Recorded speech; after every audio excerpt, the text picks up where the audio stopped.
আমার ছবি ব্যবহার করে বেশ কিছুদিন ধরে বিভিন্ন রকম উস্কানিমূলক পোস্ট ওখান থেকে দেওয়া হচ্ছে, যেটার সাথে আমার কোনো সম্পর্ক নাই, কোনোভাবেই নাই। এবং এই জন্যে আমার বিব্রত হচ্ছে।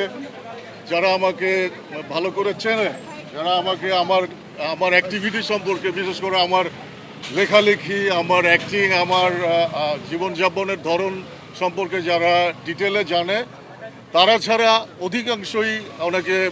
অধিকাংশই কনফিউজ হচ্ছে যে এটা আমার পেজ। আসলে আমার পেজ একটা পেজ, সেইটা সেটা আসলে সেটা আমার অ্যাক্টিভিটি। ওখানে আমি মাঝে মাঝে জানাই, সেটা আমার খাবার দাবার সংক্রান্ত, আমার কাজ সংক্রান্ত এবং আমার জীবনযাপন সংক্রান্ত এবং বিভিন্ন রকম লেখা, বিশেষ করে কবিতা আর কি, আমি মাঝে মাঝে ভিডিও করে দিই।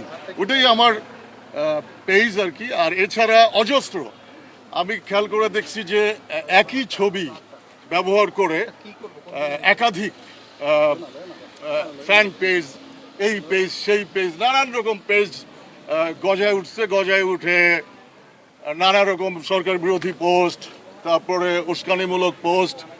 এই সম্প্রতি যে আন্দোলন হয়ে গেল, এটাকে ঘিরে নানান রকম উস্কানি এবং বিভিন্ন ইস্যুতে বিভিন্ন রকম মানে কোনো অস্থিতিশীল করার জন্যে, যে সমস্ত মানুষকে উস্কানি দেওয়ার জন্য যেভাবে লিখতে হয় ওইভাবে লিখে বা বলে, হ্যাঁ, এই সমস্ত পোস্ট আর কি দেওয়া হচ্ছে।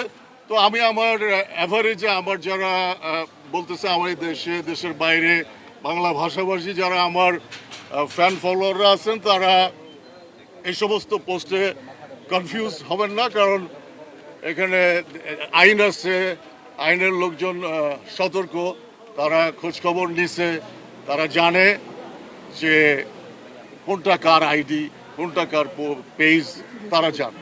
তারপরেও এত মানুষ কনফিউজ হচ্ছে, যে জন্য আমাকে আজকে আপনাদের সামনে বা ডিবি অফিসে আসতে হয়েছে।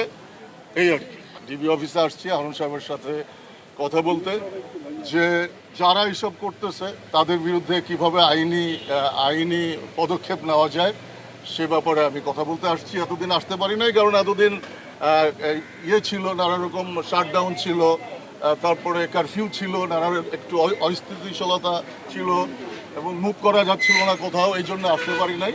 এই জন্য আজকে স্বাভাবিক হয়েছে, এই জন্য আমি আজকে আসছি, ওনার সাথে কথা বললাম। যেগুলো যারা করতেছে, যারা আমাকে বিব্রত করতেছে নানানভাবে, আমি যেগুলোর সাথে জড়িত না, তাদের যেন